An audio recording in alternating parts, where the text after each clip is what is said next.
शिरपूर तालुक्यातील टाणेर ते अयोध्या येथे होणाऱ्या भगवान श्री रामाच्या प्राणप्रतिष्ठा सोहळा निमित्तानं विविध सांस्कृतिक व धार्मिक कार्यक्रमाचं आयोजन करण्यात आलं होतं।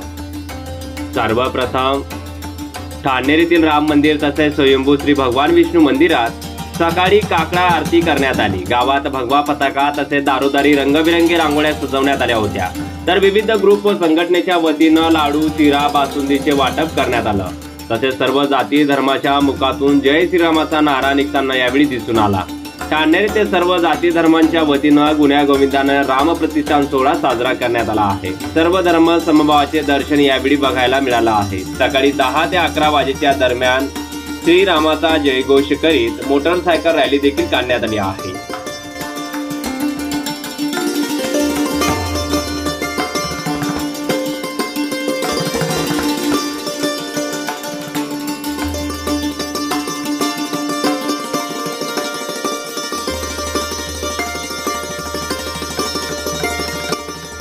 प्रतिनिधी मधुकर सिरसाट, माझा महाराष्ट्र न्यूज, ठाणे।